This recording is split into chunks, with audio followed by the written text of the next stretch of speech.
കോട്ടയം മാഞ്ഞൂരിലെ പ്രവാസി വ്യവസായി ഷാജിമോനും പരിസ്ഥിതി പ്രവർത്തകരും തമ്മിൽ ഉന്തും തള്ളും.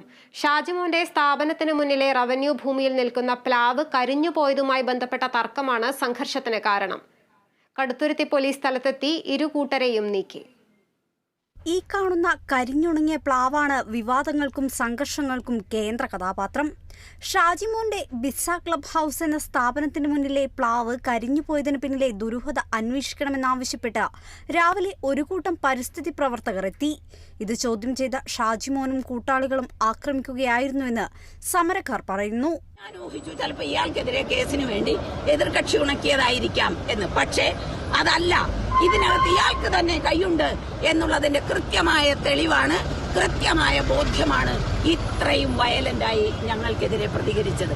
എന്നോട് എന്തിനാണ് അയാൾ ഇത്ര ക്രൂരമായി അക്രമാസക്തമായി ഒരു സ്ത്രീയോട് കാണിക്കേണ്ട മാന്യതയില്ലാതെ പെരുമാറിയത് എന്ന് അയാൾ പറയണം.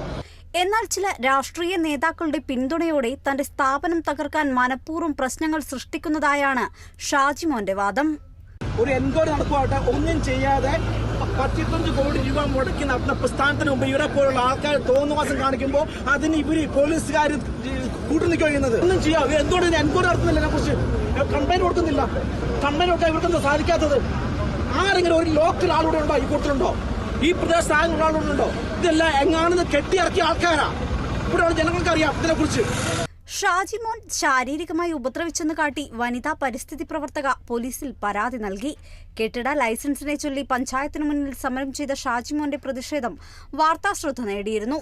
കൈക്കൂലി ആവശ്യപ്പെട്ട് ഉദ്യോഗസ്ഥനെ അറസ്റ്റ് ചെയ്യിപ്പിച്ചതിന്റെ പ്രതികാരമായി രാഷ്ട്രീയ നേതാക്കളും ഉദ്യോഗസ്ഥരും തന്നെ ഉപദ്രവിക്കുന്നതായി ഷാജിമോൻ ആരോപിച്ചു. Kerala vision news, Kottayam.